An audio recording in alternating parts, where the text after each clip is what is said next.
Hello student, how are you? And now today we discuss next topic of solution. This is our abnormal molar mass. क्या है abnormal molar mass के बारे में पढ़ेंगे. अब इसमें आपको एक वर्ड तो पता होगा, नाम तो सबको पता होगा कि abnormal molar मतलब मोलर मास क्या है. तो मोलर मास जनरल जैसे आप निकालते हो, फाइंड आउट करते हो किसी का मोलर मास, जैसे कि H2O का कितना होता है 18. ठीक है. ऐसे ही अगर मैं कहूँ मीथेन है, ठीक है, मीथेन है, उसका मोलर मास कितना 16 है. ग्लूकोज है C6H12O6 है, उसका मोलर मास 180 है. यूरिया है NH2CO NH2 है, उसका मोलर मास कितना है 60 है. तो ये होते हैं हमारे मोलर मास. ठीक है. अगर मोलर मास में थोड़ा सा भी अगर चेंज आ जाए, डिफरेंस आ जाए, ठीक है, उसके मोलर मास में, तो उसको हम बोलेंगे अबनॉर्मल मोलर मास. उसको हम क्या बोलेंगे? Abnormal molar mass. और जो जनरली आपने देखा होगा, जितने भी हमने अभी कोलिगेटिव प्रॉपर्टी करी है, ठीक है, कितनी कोलिगेटिव प्रॉपर्टी करी है? 4 करी है. Relative lowering of vapour pressure, elevation boiling point, तीसरा डिप्रेशन फ्रीजिंग पॉइंट, और फोर्थ क्या था हमारा? Osmotic pressure. आपने देखा होगा सभी से ही हमने क्या फाइंड आउट किया था? Molar mass of solute. ठीक है, वो हमने फाइंड आउट किया था. यानी जो आपने मोलर मास फाइंड आउट किया है वो कैसा है? आपका एक्सपेरिमेंटल मोलर मास है. कैसा है? एक्सपेरिमेंटल. क्लियर? ठीक है. और ये जो मोलर मास होता है ये हमारा होता है कैलकुलेटेड. कैसा होता है? कैलकुलेटेड. इसको आप ऑब्जर्व मोलर मास ही बोल सकते हो कि भाई इतना आपका ऑब्जर्व हुआ है. और ये आपका कैलकुलेटेड मोलर मास होता है. यदि कैलकुलेटेड मोलर मास और एक्सपेरिमेंटल मोलर मास में अगर आपके मोलर मास में क्या आ रहा है? चेंज आ रहा है, तो उसको हम बोलेंगे एब्नॉर्मल मोलर मास. ये बात आपको क्लियर हो गई.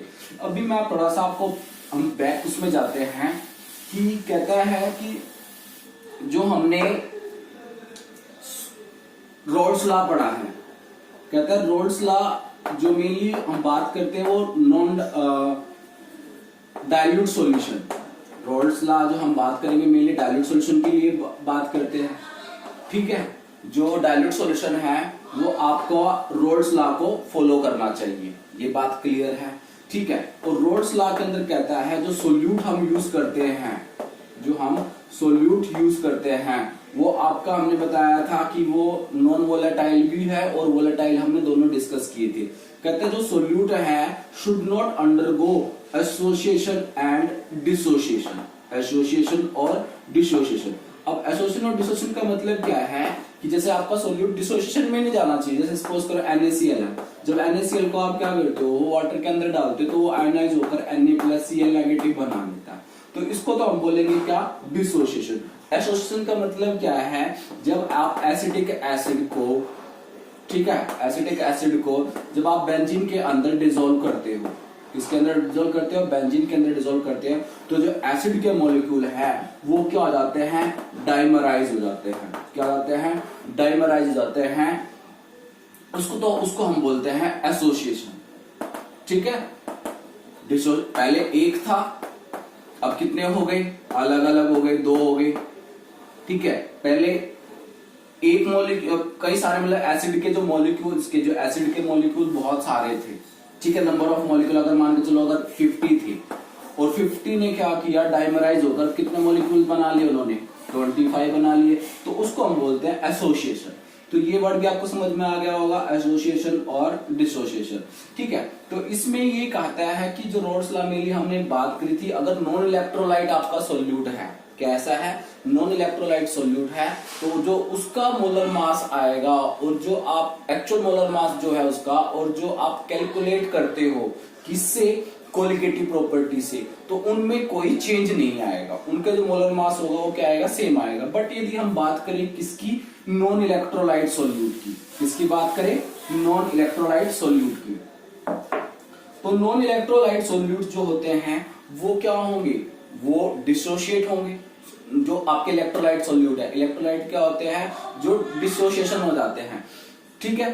तो डिसोसिएशन में क्या होगा, नंबर ऑफ पार्टिकल क्या कर सकते, डिसोसिएशन और एसोसिएशन नंबर ऑफ पार्टिकल क्या कर सकते हैं, इंक्रीज भी कर सकते हैं और डिक्रीज भी कर सकते हैं। ये बात भी आपको क्लियर हो गई। अब आप मुझे एक चीज बताओ, जो कोलिगेटिव प्रॉपर्टी थी और मोलर मास में था, वो क्या रिलेशनशिप था? आपने कोलिगेटिव प्रॉपर्टी निकाल ली तो देखा होगा कि मोलर मास नीचे आता था एमबी, डब्ल्यू में एमबी, इस तरह से, मतलब कोलिगेटिव डेल्टा टीबी है मेरी कोलिगेटिव प्रॉपर्टी है, तो ये इनवर्सली प्रोपोर्शनल किसके है, मोलर मास के है। ठीक है, तो ये आपका क्या है, मोलर मास के इक्विवेलेंट है, मतलब जो कोलिगेटिव प्रॉपर्टी है is inversely proportional to molar mass. अगर किसी की मोलर मास किसी का ज्यादा है, अगर किसी का मोलर मास क्या है, ज्यादा है, तो उसकी कोलिगेटिव प्रॉपर्टी क्या आएगी, कम आएगी, यानी इसमें ये रिलेशनशिप है। और जो आपकी कोलिगेटिव प्रॉपर्टी है वो किस पे डिपेंड करती है, number of moles of solute पे, यानी जितने नंबर ऑफ पार्टिकल्स होंगे उतना ही क्या होगा, उसकी कोलिगेटिव प्रॉपर्टी उतनी ही क्या आएगी, ज्यादा आएगी। ये आपको कुछ मैंने टर्म्स बताया कि क्या बताया मैंने, कि आपको बताया कि पहले मोलर मास क्या होता है, फिर मैंने आपको बताया कि एबनॉर्मलिटी कैसी है, एबनॉर्मल टी जो आएगी वो कब आएगी, जब आपका मॉलिक्यूल जो है आपका सोल्यूट है अंडरगो एसोसिएशन और डिसोसिएशन में जाएगा। और अगर मैंने बताया था कि जो रोल्स लॉ है वो नॉन इलेक्ट्रोलाइट सोल्यूट के अंदर जो उसमें मोलर मास आएगा उसमें कोई चेंज नहीं आएगा। ठीक है, तो इसको कैलकुलेट करने के लिए भाई कितना हमारा एबनॉर्मलिटी आ रही है या आ रहा है, तो वो हम आगे फाइंड आउट करते हैं एक वान डॉ फैक्टर से। ठीक है, आई, ठीक है, जैसे आई कैसे निकालते हैं, मोलर मास जो आपका कैलकुलेटेड है डिवाइड बाय में मोलिकुलर मास जो आपका ऑब्जर्व्ड होता है। ये समझ में आ गया। जैसे इन्होंने कहा कि जैसे NaCl है, अगर NaCl का अगर आप एक्चुअल मोलर मास निकालोगे तो सोडियम में कितना होगा 23, प्लस में क्लोरीन का कितना आ गया आपका 35.5। ठीक है, तो टोटल कितना आ रहा है 58.5। ठीक है, पर जब आपने इसका कोलिगेटिव प्रॉपर्टी से इसका मोलर मास निकाला तो कितना आया 29.5। क्या आया 29.5 आया है। तो इस तरह से ऐसी जैसे एसिटिक एसिड है CH3COH है, उसका आपने मोलर मास फाइंड आउट किया आया 60, और जो आपने कोलिगेटिव प्रॉपर्टी से इसका मोलर मास फाइंड आउट किया तो मोलर मास आया 120।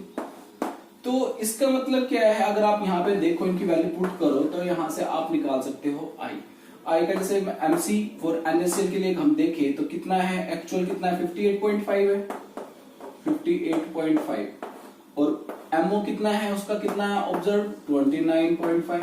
तो इस तरह से कितना आया 2, यानी आई यहाँ पे क्या बता रहा है कि आपका मॉलिक्यूल जो हुआ है वो डिसोशिएट हुआ है इनटू 2 पार्टिकल्स के अंदर। ये इसका मतलब है। अगर आप एसिडिक एसिड की बात करते हो तो उसका मतलब है, तो अगर आप वैल्यू पुट करोगे 60/120 तो कितना आएगा उसका 1/5, 1/2 सॉरी 1/2, तो 0.5। इसका मतलब है आपका मॉलिक्यूल जा रहा है अंडरगो एसोसिएशन। तो यहां से कॉमन सी बात क्या आई, अगर आई की वैल्यू ग्रेटर देन 1 आ रही है तो इसका मतलब है आपका मॉलिक्यूल किस में जा रहा है, डिसोसिएशन में जा रहा है। अगर आई की वैल्यू आपकी लेस देन 1 आ रही है इसका मतलब आपका मॉलिक्यूल किस में जा रहा है, एसोसिएशन में जा रहा है। ठीक है, अगर आपकी आई की वैल्यू का मतलब 1 आ रही है तो इसका मतलब आपका मॉलिक्यूल ना तो अंडरगो डिसोसिएशन ना ही एसोसिएशन में, तो इसका जो मोलर मास होगा जितना आपका कैलकुलेटेड है उतना ही क्या आएगा, ऑब्जर्व्ड आएगा। क्लियर है, अगर आपकी आई की वैल्यू कितनी आ रही है 1 आ रही है। तो थोड़ा सा मैं समझाना चाह रहा हूं आपको कि जैसे इसका जो मोलर मास है वो हाफ क्यों हुआ, मतलब जो मोलर मास जो एक्सपेरिमेंटल से आया वो हाफ क्यों हुआ। अब आप एक चीज देखिए, जब NaCl था तो NaCl के इस टाइम कितने मोल थे, 1 मोल थे। क्लियर, जब ये क्या हुआ डिसॉल्व किया गया तो इसने क्या बना लिया, Na+Cl नेगेटिव बना लिया। ये भी समझ में आ गया। तो इसका मतलब क्या है कि 1 मोल में ये टूट गया, 1 मोल में ये टूट गया, तो टोटल कितने हो गए इसके अंदर, अब नंबर ऑफ पार्टिकल कितने हो गए 2, यानी 2 आपके टोटल नंबर ऑफ पार्टिकल। पहले नंबर ऑफ पार्टिकल कितने थे NaCl के, ओनली 1 था, पूरा मॉलिक्यूल 1 था। अब कितने हो गए उसके अंदर 2। और हमारी जो कोलिगेटिव प्रॉपर्टी क्या कहती है, जितना ज्यादा colligative property inversely proportional, colligative proportional क्या होती है, inversely proportional to molar mass. ये भी आपको समझ में आ गया है, ठीक है। और कोलिगेटिव प्रॉपर्टी क्या होती है, directly proportional to number of particles of solute. जब number of particle of solute ज्यादा है तो कोलिगेटिव प्रॉपर्टी ज्यादा हुई। ध्यान समझना, number of particle of solute ज्यादा है तो कोलिगेटिव प्रॉपर्टी ज्यादा आएगी। अगर कोलिगेटिव प्रॉपर्टी ज्यादा है तो मोलर मास कितना आएगा, उसके कंपैरिजन क्या हो जाएगा, हाफ हो जाएगा जो एक्चुअल था। तो एक्चुअल अगर इसका 58.5 था, ठीक है, तो बाद में कितना आया उसका 29.5। तो इस वजह से NaCl का जो मोलर मास आता है जब आप किससे कैलकुलेट करते हो, कोलिगेटिव प्रॉपर्टी से, तो उसका मोलर मास 29.5 आता है। तो इसी को हम बोलते हैं एब्नॉर्मल मोलर मास। ये समझ में आ गया। अब मैं बताता हूं आपको एसिटिक एसिड के बारे में कि भाई एसिटिक एसिड का जो मोलर मास है वो डबल क्यों आया। देखो, एसिटिक एसिड ले लिया CH3COOH, या बेंजोइक एसिड ले लो C6H5COOH। तो फिलहाल ये क्या था, पूरा भी सिंगल एक मॉलिक्यूल था, मतलब पूरे मॉलिक्यूल था। अगर मैं कहूं इसके 100 मॉलिक्यूल थे, ध्यान से समझना, 100 पार्टिकल्स थे या 100 मॉलिक्यूल्स थे, इसके भी 100 मॉलिक्यूल्स थे, ये दोनों में से एक लेते हैं। जब इसको बेंजीन सोलवेंट के अंदर डिसॉल्व किया गया तो क्या ऑब्जर्व हुआ कि जो इथेनोइक एसिड है वो डाइमराइज हो गया। इथेनोइक एसिड क्या हो गया, वो डाइमराइज हो गया। कैसे, इस तरह से, ये H इधर, ठीक है, और ये O और ये CO, इस तरह से ये एसिडिक एसिड हमारा क्या हो रहा है, डाइमराइज हो रहा है। यानी अगर 100 मॉलिक्यूल थे तो बेंजीन सॉल्वेंट के अंदर जो सॉल्यूशन बनाया गया है तो उसके अंदर अब एसिडिक एसिड कितने मॉलिक्यूल रह गए, 50 रह गए।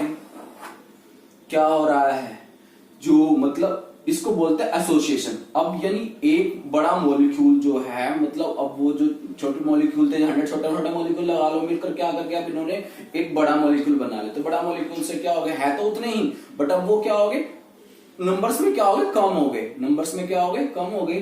तो अब देखते हैं, इतना समझ में आ गया, नंबर्स में कम हो गए। अब आप मुझे बताओ, फिर वही कोलिगेटिव प्रॉपर्टी किसके डायरेक्टली प्रोपोर्शनल है, number of moles of particles के, नंबर ऑफ पार्टिकल्स के लिख देते चलो, ठीक है। यानी जितने ज्यादा नंबर ऑफ पार्टिकल्स होंगे उतनी कोलिगेटिव प्रॉपर्टी ज्यादा होगी। समझ में आ गई, ठीक है। अब और कोलिगेटिव प्रॉपर्टी मोलर मास के क्या होता है, इनवर्सली रिलेशनशिप होती है। अब पहले कितने थे नंबर ऑफ पार्टिकल्स, ज्यादा थे, अब कितने हो गए, कम हो गए। कब, आफ्टर एसोसिएशन। तो उससे क्या होगा, मोलर मास में क्या चेंज आएगा, वो क्या हो जाएगा, इंक्रीज कर जाएगा। क्योंकि अब कोलिगेटिव प्रॉपर्टी की वैल्यू आपकी क्या आ रही है, स्मॉल आ रही है, तो मोलर मास क्या कर जाएगा, इंक्रीज कर जाएगा। क्योंकि पहले मोलर मास कितना था इसका, 60 था। अब वो कितने मोल्स में एसोसिएट हो रहे हैं, 2 मोल्स, 2 बन रहे हैं ना, तो 2 से हम इसको क्या करते हैं, मल्टीप्लाई कर देते हैं, तो हमारा 120, तो इतना उसका मोलर मास बन जाता है। ये बात समझ में आ गया। इसका जब हम डेरिवेशन करेंगे तो आपको थोड़ा समझ में आ जाएगा। ये बात आपको क्लियर हुई है या नहीं हुई है, ये बताओ मुझे। तो भी मैंने बताया आपको इस तरह से कि किस तरह से आपका एसोसिएशन होगा, किस तरह से डिसोसिएशन होगा। अगर कोई मतलब स्ट्रॉन्ग इलेक्ट्रोलाइट है तो वो क्या होंगे, 100% आयनाइज होंगे। अगर आपका कोई भी स्ट्रॉन्ग इलेक्ट्रोलाइट है तो वो क्या होगा, 100% आयनाइज होगा। बट अगर जो वीक इलेक्ट्रोलाइट है उनका जो एसोसिएशन और डिसोसिएशन होता है वो 100% नहीं होता। तो उसको हम बोलते हैं डिग्री ऑफ डिसोसिएशन। भाई कितना एक्सटेंट ऑफ डिसोशिएट हो रहा है, भाई कितना एक्सटेंट ऑफ एसोसिएशन हो रहा है। तो वो चीज हम आगे कैलकुलेट करेंगे, उसको हम डिनोट करते हैं अल्फा से, वो मैं आपको बताऊंगा, ठीक है। तो ये सारा का सारा एक, अब मैंने आपको बताया आई क्या होता है, वांट ऑफ फैक्टर। आई क्या होता है, वांट ऑफ फैक्टर है। तो वांट ऑफ फैक्टर से हमें पता चला कि कौन मॉलिक्यूल क्या हो रहा है, एसोसिएट हो रहा है या फिर डिसोसिएट हो रहा है, ठीक है। तो वांट ऑफ फैक्टर ने हमें क्या दिया, इक्वेशन दी, और वांट ऑफ फैक्टर ने ही सारी की सारा किस पे लगा दी, जितनी भी हमारी कोलिगेटिव प्रॉपर्टी थी सारा उन पे डिपेंड कर गया। यानी जैसे मान के चलो आपके पहले कोलिगेटिव प्रॉपर्टी क्या थी, और relative lowering of vapour pressure है, RLVP। तो उसमें भी आपका जो फॉर्मूला बन गया वो P0 माइनस PS अपॉन में P0, तो वो I इंटू में X भी कर दिया गया। आई ये क्यों लगाया गया, क्योंकि अब आपका मॉलिक्यूल अगर अंडर को एसोसिएशन और डिसोसिएशन और आयनाइजेशन आ रहा है आपके क्वेश्चन के अंदर, तो आपने ध्यान रखना है वहां पर आप वांट ऑफ फैक्टर का यूज करोगे। और वांट ऑफ फैक्टर कैसे निकाल लोगे वो मैंने अभी आपको बता चुका हूं। आपने पहले उसका कैलकुलेटेड देखना है, कितना है, और फिर आपने उसका एक्सपेरिमेंटल से यानी कोलिगेटिव प्रॉपर्टी से उसका मोलर मास फाइंड आउट करना है, फिर जाके आपका आई वैल्यू आएगा। समझ में आया नहीं आया? ठीक है। अगर आपके पास जैसे डेल्टा टीबी है, डेल्टा टीबी भी क्या हो जाएगा, I into K B into M हो जाएगा, और डेल्टा टीएफ क्या हो जाएगा आपका, I into K F into M हो जाएगा, और ऑस्मोटिक प्रेशर क्या हो जाएगा, pi is equal to I into C R T हो जाएगा। ये सारी कोलिगेटिव प्रॉपर्टी आपको तब यूज करना पड़ेगा अगर आपको कोलिगेटिव प्रॉपर्टी फाइंड आउट करनी है। किसकी? अगर आपका मॉलिक्यूल अंडरगो एसोसिएशन और डिसोसिएशन हो रहा है, तो अगर आपको आई दे रखा है तो वेल एंड गुड। अगर आपका आई नहीं दे रखा तो आपको आई फाइंड आउट करना पड़ेगा। वो आई कैसे फाइंड आउट करोगे, जो एक्चुअल मोलर मास है उसका डिवाइड बाय में ऑब्जर्व्ड मोलर मास। क्लियर है? और ऑब्जर्व मोलर मास आप कैसे निकालोगे, वो आप वाया कोलिगेटिव प्रॉपर्टी से फाइंड आउट करोगे। डब्ल्यू बी वाई में एम बी, यहां से इस तरह से जो आपका के एफ है, सॉरी के बी है, इंटू में 1 में डब्ल्यू ए, इस तरह से आप उसकी जो कोलिगेटिव प्रॉपर्टी से यहां से एम बी फाइंड आउट करोगे। और एम बी फाइंड आउट करने के बाद जो आपका ऑब्जर्व आएगा उसको आप यहां पुट करोगे, तो आपका यहाँ पे क्या आ जाएगा, आई फाइंड आउट हो जाएगा। समझ में आ गई? अगर हाँ, हम बात कर रहे थे अगर मॉलिक्यूल अगर 100% डिसोशिएट नहीं हो रहा, कुछ पार्ट में ही क्या हो रहा है, वो डिसोशिएट हो रहा है। जैसे मैं कहूं NaCl है, NaCl कितना हो रहा है, सिर्फ 20% डिसोशिएशन हो रहा है उसका। तो 20% डिसोशिएशन का मतलब क्या है कि जो आप इसको हम रिप्रेजेंट करते हैं अल्फा से, तो ये कितना हो जाएगा आपका 0.2, यानी 0.2 जो पार्ट है मॉलिक्यूल का वो क्या हो रहा है, डिसोशिएट हो रहा है। समझ में आ रहा है? ऐसी एसोसिएशन में भी कह सकता है, डिसोसिएशन में भी कह सकता है। तो अब इसके लिए डेरिवेशन है, ठीक है, वो कैसे निकालते हैं वो देखते हैं।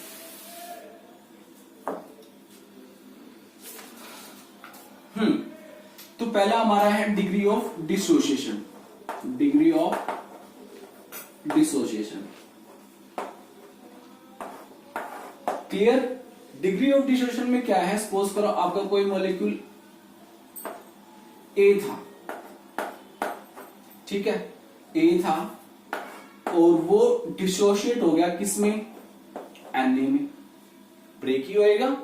ठीक है, तो सपोज करो आपके पास अगर 1 था इनिशियल टाइम कितना था आपके पास, 1 था, तो और जब टाइम कितना था, 0 था, तो कुछ भी मॉलिक्यूल क्या हुआ, डिसोशिएट नहीं हुआ। ये बात समझ में आ गई है? नहीं है? दोबारा बोल देता हूं। सपोज करो आपके पास कोई एक मॉलिक्यूल है एट ए टाइम t0, तो आपका कुछ भी डिसोशिएशन नहीं हुआ, पर जैसे ही आपने क्या किया, उसको डिसॉल्व कर दिया या टाइम स्टार्ट कर दिया है या देखा कि भाई, तो उसका कुछ पार्ट आपका क्या हो गया, डिसोशिएट हो गया। और वो कितना, मैंने जितना भी मैं कहूं बात की बात है, तो मैंने तो कितना पार्ट डिसोशिएट हो गया, अल्फा। तो कितने मोल्स है यहाँ पे, n, तो यहाँ पे n अल्फा हो जाएगा। और कितना हुआ, इसका कितना पार्ट डिसोशिएट हुआ, अल्फा, तो यहाँ पे कितना रह जाएगा, 1 माइनस अल्फा। तो ये 1 माइनस अल्फा कब रहा, कुछ टाइम बाद 1 माइनस अल्फा रहा। ये समझ में आ गया? इसके बाद जो कहा गया है, अब आपको पता है आई कैसे निकालते हैं हम, आई कैसे निकालते हैं, MC बाय में MO, MC बाय में MO, और MC क्या होता है, molar mass calculated divide by molar mass observed. और ये जो कोलिगेटिव प्रॉपर्टी होती है ये इनवर्सली प्रोपोर्शनल होती है इनकी। तो यहाँ पे मैंने क्या कर दिया, इनको कोलिगेटिव प्रॉपर्टी जो है आपकी ऑब्जर्व्ड डिवाइड बाय में कोलिगेटिव प्रॉपर्टी ऑफ कैलकुलेटेड। ये बात समझ में आई है? इसको मैंने इनके मोलर मास को डिवाइड कर दिया, ये बात समझ में आ गई। अब आपको पता है कि जो कोलिगेटिव प्रॉपर्टी होती है किस पे डिपेंड करती है, नंबर ऑफ पार्टिकल्स पे। नंबर ऑफ पार्टिकल किसके, ऑब्जर्व, जितने भी आपने टोटल हुए हैं, तो बात की बात है, नंबर ऑफ पार्टिकल ऑब्जर्व, और जितने भी आपके क्या थे, कैलकुलेटेड थे, number of particles of calculated, number of particle of solute, जो भी आपके कैलकुलेटेड थे। ये बात समझ में आई नहीं आई है? अब मैंने क्या किया, जो आई है, तो नंबर ऑफ पार्टिकल कितने अब यहाँ पे टोटल, तो टोटल नंबर ऑफ पार्टिकल जितने आपने स्टार्टिंग में लिए थे, तो यहाँ पे आई का जो फॉर्मूला है, moles of particle after dissociation, moles of particle after association, भाई कितने हो गए, सारे के सारे आपने बताने हैं, आफ्टर एसोसिएशन डिवाइड बाय में moles of particle before, moles of particle before dissociation. ठीक है, तो यहां पर आप जितने भी ये हैं इनको सबको कैलकुलेट कर लो। तो यहां पर आपका क्या हो गया, 1 प्लस अल्फा प्लस में एन अल्फा अपॉन में टोटल कितने थे आपके पास, 1 थे। ठीक है, इतना आपका डिसोशिएट हुआ है और ये सारा किसके इक्वल है आपका, आई का। तो यहां से हमने अल्फा निकालना, बस और कुछ नहीं करना। दोबारा बताता हूं, डिग्री ऑफ डिसोसिएशन में क्या हुआ है, जैसे आपने ए लिया तो एन ए, यहाँ पे एन ए कैसे समझ में आया नहीं आया। सपोज करो आपने NaCl लिया था, NaCl कितने थे आपके, 1 थे, और आफ्टर एसोसिएशन कितने हो गए, 2। वो कैसे हुए, क्योंकि आपने क्या किया, इसको उससे मल्टीप्लाई कर दिया। 1 को अगर 2 से मल्टीप्लाई करोगे तो कितने आएंगे, 2 ही आएंगे ना। तो आपका जो n था ये था। ठीक है, an, सॉरी ये यहाँ पे an लगाओ कि भाई इतने मॉलिक्यूल्स थे, इतने मॉलिक्यूल का डिसोसिएशन हो गया, इसमें आ गया। देख लो अच्छे से, ना समझ में दोबारा बता देना। अब हमने क्या निकालना है, अल्फा निकालना है हमने। तो अभी हमने क्या निकाला, आई, हमें पता था आई इक्वल टू क्या था आपका 1 माइनस अल्फा प्लस में एन अल्फा डिवाइड बाय में 1। आप यहां से क्या करो, एन अल्फा जो है आई इज इक्वल टू, हमने अल्फा निकालना है ना, आप इन दोनों में से अल्फा कॉमन निकाल लो। अगर आप इसको थोड़ा सा मैनिपुलेट करके लिखोगे तो कैसे लिख सकते हो, I sorry 1 plus N alpha minus alpha, ये लिखोगे ना। ठीक है, और ये आई है आपका आयोटा, जिसको क्वांटम फैक्टर कह दोगे। आप यहां से आप क्या निकाल लोगे, अल्फा कॉमन निकाल लोगे, तो यहाँ क्या रह जाएगा, n-1 रह जाएगा। ये भी आपको समझ में आ गया है। अब इसके बाद क्या करोगे, आप इस +1 को इधर लेके जाओगे, i-1, ठीक है, इक्वल टू में क्या आ गया, अल्फा, तो 1 n-1, और अल्फा क्या हो जाएगा आपका i-1 डिवाइड बाय में n-1। ये आपका डिग्री ऑफ डिसोसिएशन का, ठीक है, डिग्री ऑफ डिसोसिएशन का आप यहां से इस तरह से अल्फा कैलकुलेट कर सकते हो। जैसे सपोज करो आपको दिया है 20%, हाँ चलो 20% अगर NaCl है तो उसका आप आई निकाल सकते हो। अगर 20% NaCl आपका डिग्री ऑफ डिसोसिएशन हुआ है तो वहां से आप आई भी निकाल सकते हो। ठीक है, तो आपको दे ही रखा है 20%, तो 20% में तो आपका 0.2, तो क्या हो जाएगा, अल्फा की वैल्यू हो जाएगी। और NaCl है, NaCl में n की वैल्यू कितनी हो जाएगी, 2 हो जाएगी। ठीक है, तो जब आप इनकी वैल्यू पुट करोगे तो यहां से आप आई भी फाइंड आउट कर सकते हो।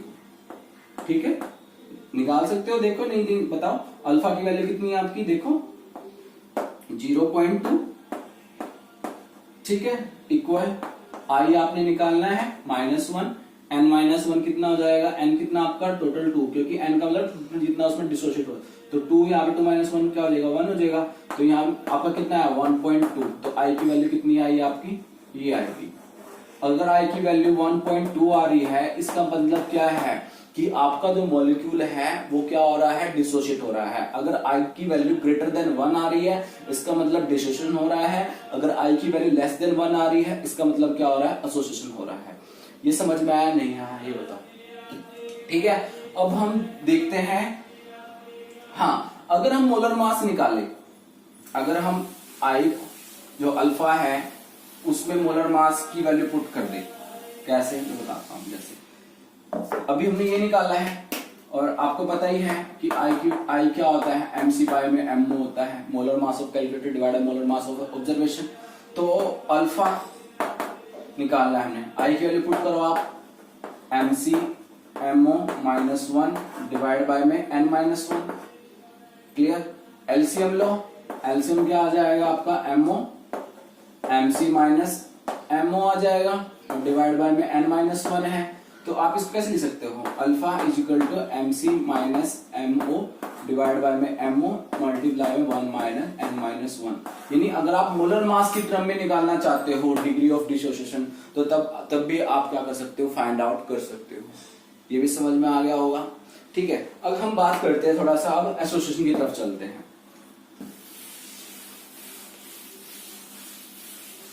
थोड़ा लग रहा होगा थोड़ा सा कि भाई डिफिकल्ट सा है, बट अगर आप खुद एक बार देख लोगे वीडियो को और उसके बाद खुद करोगे तो आपको समझ में आ जाएगा। ठीक है, तो अब हम बात करते हैं डिग्री ऑफ एसोसिएशन की। डिग्री ऑफ एसोसिएशन रिवर्स है पूरा। अब एसोसिएशन का मतलब क्या, मान के चलो आपके पास कोई n मॉलिक्यूल्स थी, ठीक है, अब वो क्या हो रहे हैं, एसोसिएट हो रहे हैं और मिलकर क्या बना रहे हैं, एक। जैसे मैंने कहा कि आपको वही 100 मॉलिक्यूल थे, 100 मॉलिक्यूल ने एसोसिएट होकर कितने बना दिए, 50 मॉलिक्यूल्स बना दिए, मतलब कुछ ना कुछ हो गया इस तरह से। तो 1 थे हमारे पास, कोई अब तक एसोसिएशन नहीं हुआ, 0 था। ठीक है, अब यहां पर जो है आपका कि भाई अल्फा मॉलिक्यूल क्या हो गए, डिसोशिएट हो गए। तो अल्फा मॉलिक्यूल डिसोशिएट हो गए, उसको आप क्या लिखोगे, अल्फा बाय एन। क्या लिखोगे, अल्फा बाय एन, और यहाँ पे क्या आ जाएगा आपका 1 माइनस अल्फा। अब ये बच्चों को समझ में नहीं आएगा भाई अल्फा क्यों लिखा है। सपोज करो हाँ, अगर आपके यहाँ पर 100 थे, जैसे मैंने बताया था एसिटिक एसिड का, भाई एसिटिक एसिड के मैं 100 मॉलिक्यूल लेके चल रहा हूं, ठीक है, तो 100 अब तक तो कोई वो नहीं हुआ। ठीक है, तो अब जब वो डाइमराइज हो रहे हैं, और डाइमराइज समझ रहे हो ना, डाइमराइज हो रहे हैं, तो डाइमराइज कितने हो गए आपके,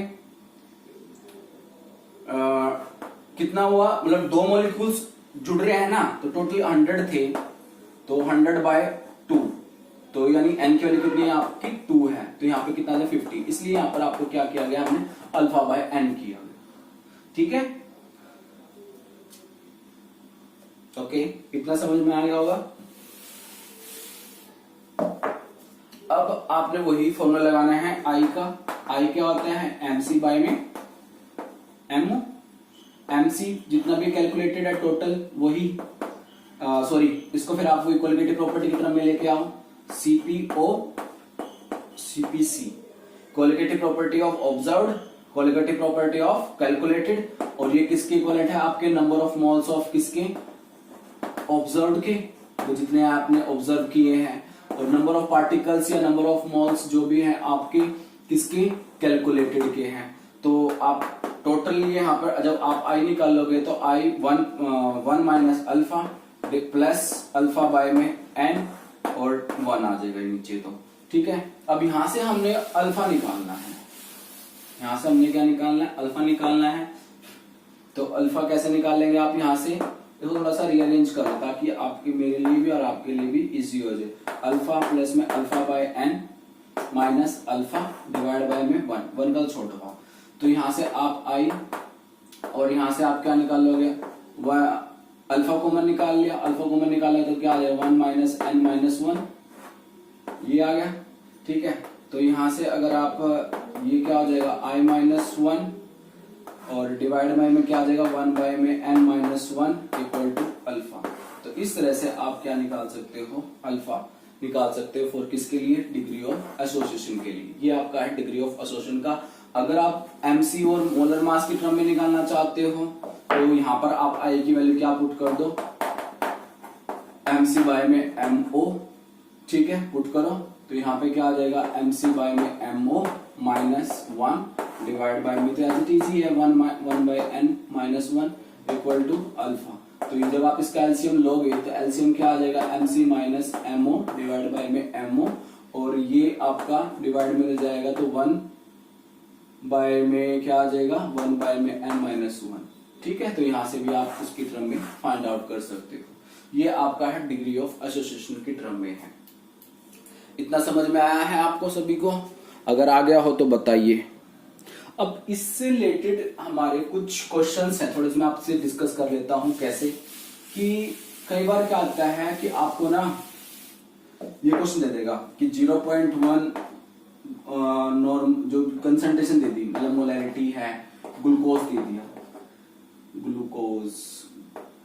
ग्लूकोज दे दिया, 0.1 मोलर ऐसे यूरिया दे दिया, ठीक है, फिर आपको NaCl दे दिया, MgCl2 दे दिया और AlCl3 दे दिया।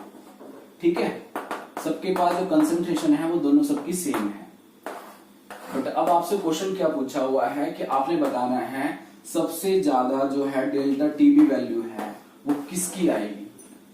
ठीक है, तो मैंने भी आपको स्टार्टिंग में बताया था कि जो जब आपकी मतलब अगर आपके क्वेश्चन के अंदर एसोसिएशन, डिसोसिएशन या आयनेशन वर्ड आ जाता है तो फिर आप वहां पे आई फैक्टर लगाओगे। तो आई फैक्टर आप लगाने के बाद फिर आप देखोगे कि डेल्टा टीबी जो है वो किसकी आई into K B into M है। ये तो कांस्टेंट ही है एक तरह से, यानी डेल्टा टीबी आपने डायरेक्टली प्रोपोर्शनल आई के है, तो सबका आप आई निकाल लो, सिंपल सी बात है। तो अगर ये आपका क्वेश्चन क्या है, पूरा का पूरा 100% आयनाइज हो रहा है, तो ठीक है, अगर 100% आयनाइज हो रहा है तो सबकी आई की वैल्यू निकालो, कितनी आएगी 1, ये भी 1 क्योंकि यूरिया भी डिसोशिएट नहीं होता, NaCl 2 में, MgCl 3 में और AlCl 3 4 कितने में आ जाएगा, 3 कितना है 4 में आ जाएगा। बट अब डेल्टा टी भी किसका ज्यादा आएगा, जिसका आई की वैल्यू सबसे ज्यादा होगी, तो यानी सबसे ज्यादा किसका होगा, AlCl 3 का, फिर MgCl 2 का, NaCl का, इस तरह से। समझ में आ गया। अगर आपसे यहाँ पे पूछा जाए कि एलिवेशन बॉइलिंग पॉइंट किसका सबसे, जो सॉल्यूशन है, जो बॉइलिंग पॉइंट ऑफ सॉल्यूशन है वो किसका सबसे ज्यादा होगा, तो आपको क्या पता है, डेल्टा टीबी जो आप कैसे निकालते हो, TB minus T not be. ठीक है, और डेल्टा टीबी कब ज्यादा आएगा, जब टीबी ज्यादा आएगा। ठीक है, यानी बॉइलिंग पॉइंट ऑफ सॉल्यूशन किसका ज्यादा है, इसका ज्यादा आएगा, तो किसका सबसे ज्यादा, तो ऑर्डर तो यही आएगा। बट अब इसमें थोड़ा सा एक ट्विस्ट है। ट्विस्ट क्या है, देखो अगर आप फ्रीजिंग पॉइंट निकालोगे, फ्रीजिंग पॉइंट ऑफ सॉल्यूशन का, तो वो तो ऑर्डर यही आएगा, यही आएगा। समझ में बात आ गई। ठीक है, बट अगर आप फ्रीजिंग पॉइंट ऑफ सॉल्यूशन निकालते हो तो ऑर्डर ये नहीं आएगा, अब ऑर्डर क्या आ जाएगा, रिवर्स आ जाएगा। और वो ऑर्डर रिवर्स क्यों आएगा, थोड़ा सा मैं उसको एक्सप्लेन करता हूं। अब एक चीज बताओ, आप freezing point of solution, suppose करो फ्रीजिंग पॉइंट ऑफ सॉल्यूशन किसी का इतना था, 0 डिग्री सेल्सियस था।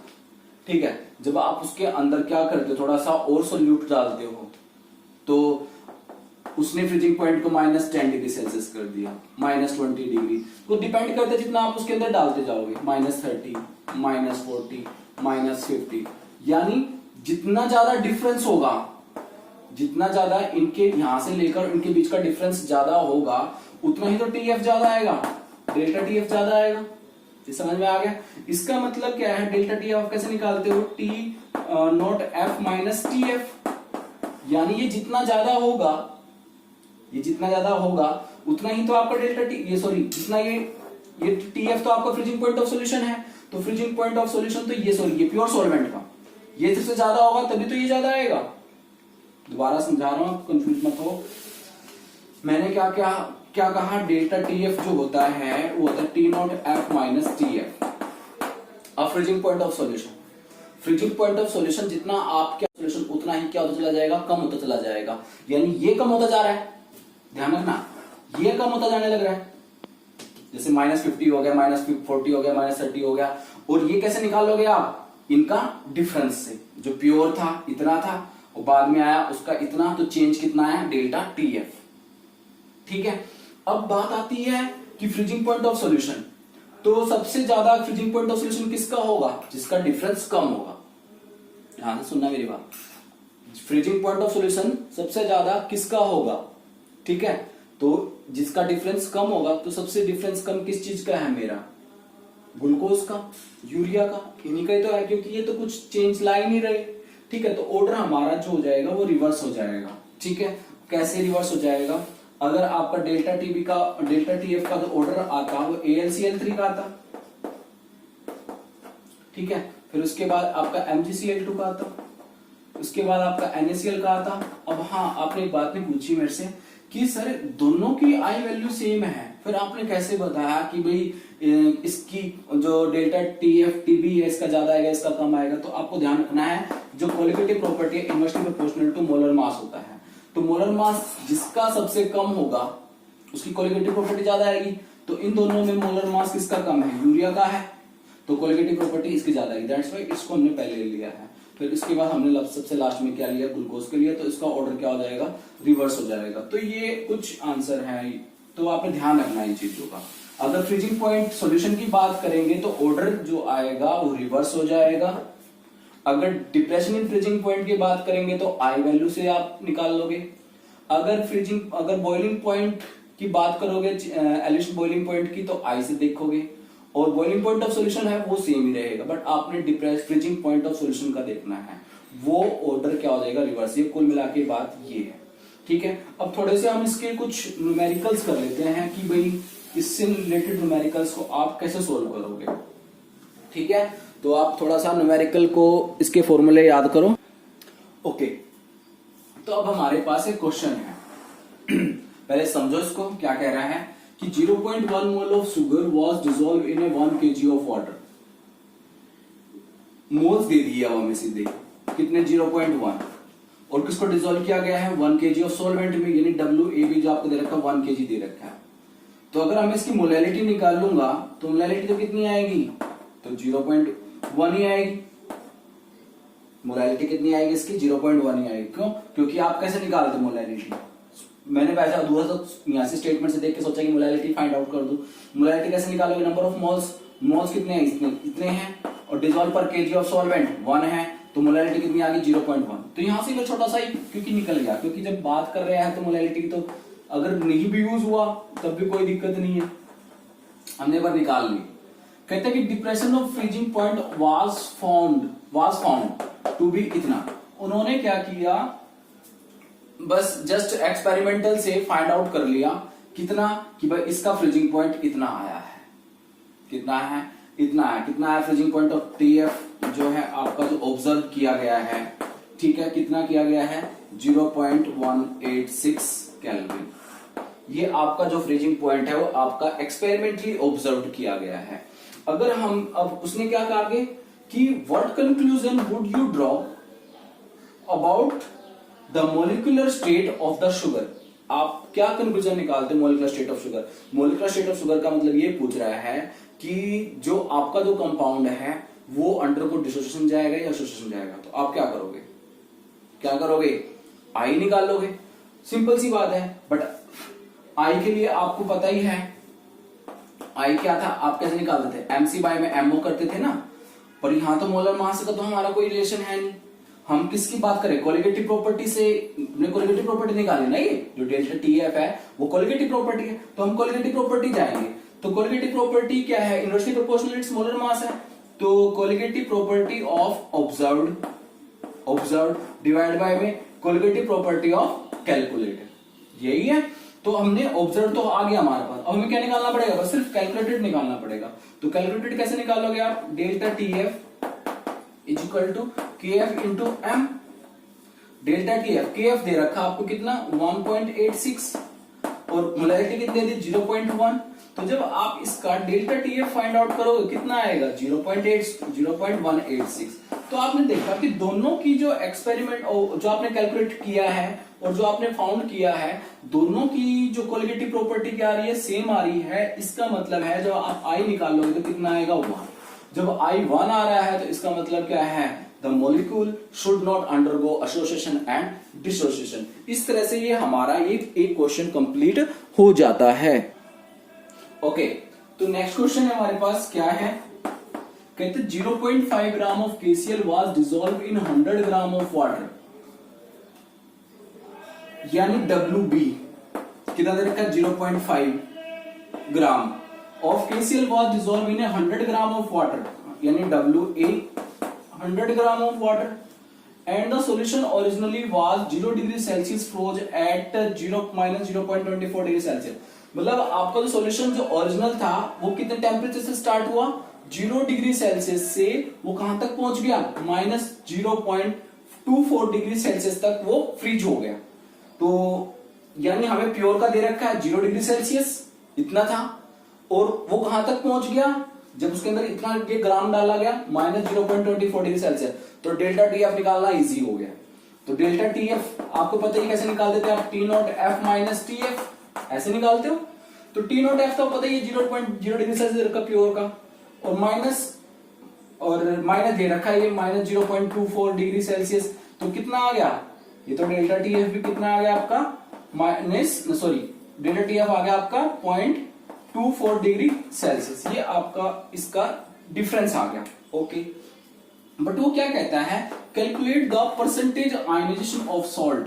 परसेंटेज आयनाइजेशन ऑफ सॉल्ट का मतलब क्या कह रहा है, वो आपको अल्फा निकालना पड़ेगा, डिग्री ऑफ आयनाइजेशन निकालना पड़ेगा। ठीक है। और डिग्री ऑफ आयनेशन निकालने के लिए आपको जो फॉर्मूला था वो क्या था, I इज इक्वल टू -1 और n-1 ये था। तो बट इसके लिए तो आपको I चाहिएगा, इसके लिए क्या चाहिएगा, आपको I चाहिएगा। तो आप I कैसे निकाल लोगे, ठीक है। तो I जो है आपका पता ही है, आपको फॉर्मूला क्या है आपका, ये मैं रफ कर रहा हूं, ऊपर का स्टेटमेंट हमें समझ में आ गया है, ठीक है। दोबारा बताता हूं, क्वेश्चन क्या था, आपको एक सॉल्ट दिया, एक सॉल्ट था, उसकी अमाउंट इतनी है, उसको डिसॉल्व कर दिया 100 ग्राम के अंदर, तो उसका जो फ्रीजिंग पॉइंट इतने से लेकर इतने तक पहुंच गया, ठीक है। तो वो कह रहा है कि हम इनकी हेल्प से आप हमें ना बताइए कितना परसेंटेज आयनेशन हुआ। तो परसेंटेज आयनेशन जब भी बात है इस तरह की, तो आपको अल्फा निकालना होता है। अगर अल्फा निकालना है तो अल्फा के लिए आपको आई चाहिएगा। और आई कैसे निकालोगे भैया, आई कैसे निकालोगे, mc/m इस तरह से निकालोगे। अब जो molar mass calculated divide molar mass of observe, अब पहले आपको क्या करना पड़ेगा, कैलकुलेटेड मोलर मास देखना पड़ेगा कि कितना कैलकुलेटेड आता है आपका। तो यहां से हम क्या करते हैं, कैलकुलेटेड तो हमें पता ही है जितना आएगा। तो पहले हम delta T F is equal to T F into M, ठीक है। तो यहां से अगर आप डेल्टा टी एफ की वैल्यू कितनी है आपकी 0.24 डिग्री, ठीक है। और के एफ वैल्यू दे रखा था, वाटर था ना उसके अंदर 1.86 होता है मोलैरिटी। डब्ल्यू बी बाय में एम बी आपने निकालना है इंटू 1000 बाय में 100 ये था। डब्ल्यू बी कितना आपके पास 0.5 था। तो यहां से जब आप एम बी निकाल लोगे तो वो आपका जो एम बी आएगा वो आ रहा है आपका 38.75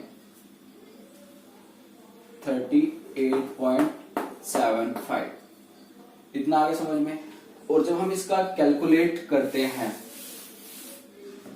केसीएल है, केसीएल का जब आप कैलकुलेट करते हो तो पोटेशियम का 39 प्लस में 35.5, तो कितना आया है आपका ये 74.5 आप इनकी वैल्यू यहाँ पुट कर दो। कैलकुलेटेड 74.5 डिवाइड बाय में 38.5, तो अप्रोक्सीमेटली 1.92, ये 1.92 आ गया आपका। अब कुछ बच्चे क्या कहते हैं कि सर हम जैसे आयनेशन वर्ड आया है, ठीक है, आप देख सकते हो करके जो बता रहा हूं कि सर हम जैसे आपने यहां से आई निकाला है तो आप ऐसे तो निकाल delta T F is equal to I into K F into M. तो सर आप यहां से डायरेक्ट आई ये कर लो ना, delta T F divide by K F, और डब्ल्यू बी भी है सर आपके पास, एम बी जो आपके पास कंपाउंड दे रखा उसका रख दो 74 जो भी आया था, इंटू में 1000 बाय में 100, और डब्ल्यू बी कितना था 0.5 ग्राम। तो इससे ये वैल्यू आप यहाँ पुट कर दो सारे के सारे, तो आपका डायरेक्ट आई भी तो आ सकता है, ठीक है, उसमें कोई बात नहीं है। तो यहां से भी आप निकाल सकते हो आई, ठीक है, जैसे मैंने बताया आप ऐसे भी निकाल सकते हो, इसमें कोई बड़ी बात नहीं है। अब हमने क्या, हम तो निकालना है अल्फा निकालना है। अल्फा निकालने का फॉर्मूला क्या था, आई -1 डिवाइड बाय में n-1। अब यहाँ पे n क्या होगा, केसीएल था, तो केसीएल के लिए n की वैल्यू कितनी होती है 2, कैसे, k प्लस सीएल नेगेटिव 2 होता है 112। तो अल्फा की वैल्यू अल्फा निकालना ही है हमने, आई की वैल्यू कितनी है आपकी 1.92 -1, n कितना है 1, ठीक है। तो यहाँ से अल्फा कितना आ जाएगा आपका 0.92, और वो कह रहा है परसेंटेज में कह रहा है डिवाइड बाय में 100 मल्टीप्लाई में 100, तो कितना आ जाएगा आपका 92%। तो 92% क्या हो रहा है, वो आपका आयनाइजेशन हो रहा है। इस तरह से आप ये क्वेश्चन को सॉल्व कर सकते हो, ठीक है। ये समझ में आया नहीं आया क्वेश्चन, ये ऐसे ही चल रहा है। अब ये सेम उसी की तरह क्वेश्चन है, क्या है देखो कि 2 gram of benzoic acid dissolve in 25 gram of benzene. मैंने आपको बताया था जब भी एसिटिक एसिड या बेंजोइक एसिड को अगर आप डिसॉल्व करते हो बेंजीन के अंदर, तो वो सॉल्यूशन, वो जो कंपाउंड है आपका वो डाइमराइज कर जाता है।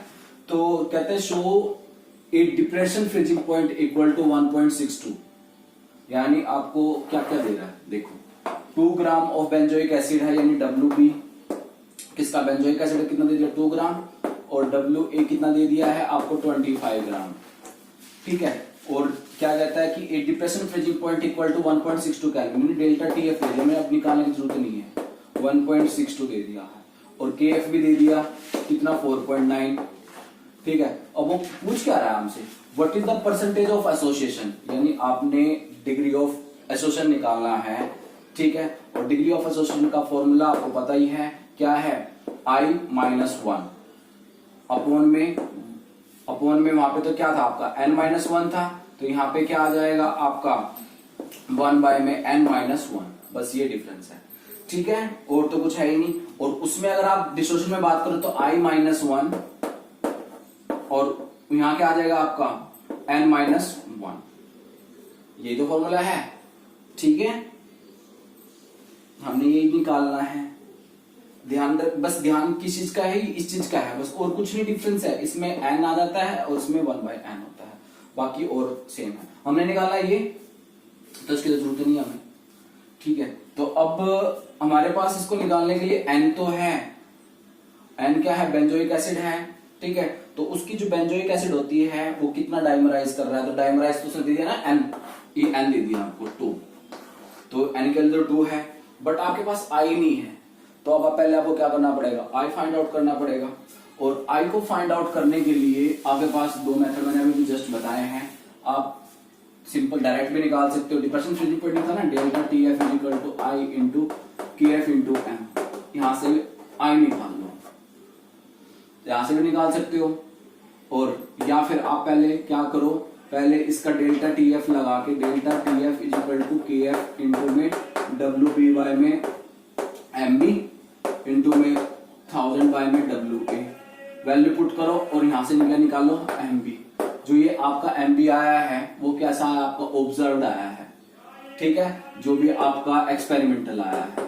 फिर आप निकाल लो M से, निकाल लो कैलकुलेटेड, निकाल लो कैलकुलेटेड किसका, बेंजोइक एसिड का।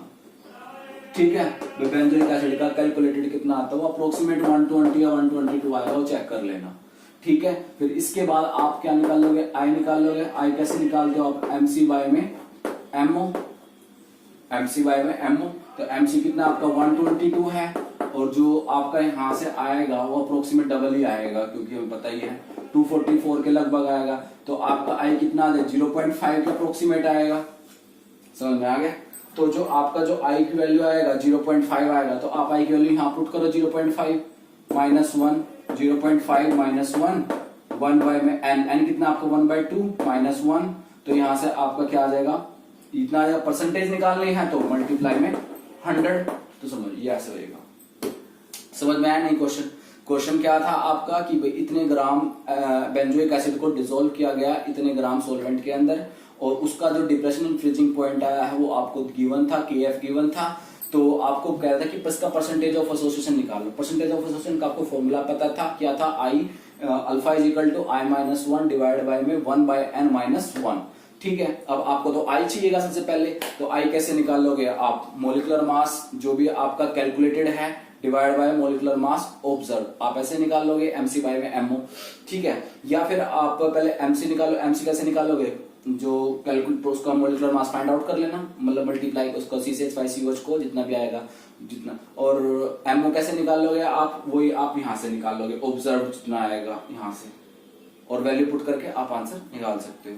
तो ये ऑल अबाउट द आपका टॉपिक जो है सॉल्यूशन चैप्टर है वो खत्म हो चुका है।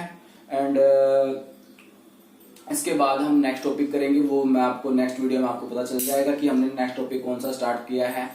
और बस इतना ही कहना चाहूँगा, अगर आपको वीडियो में कुछ भी प्रॉब्लम होती है या कुछ भी कंसेप्ट समझ में नहीं आता तो आप मुझे कंसेप्ट उसमें कमेंट बॉक्स में आप मुझे बता सकते हो, ताकि मैं आपकी हेल्प कर सकूं। और बस आप इस वीडियो को लाइक करें, सब्सक्राइब करें, और थैंक यू, बाय।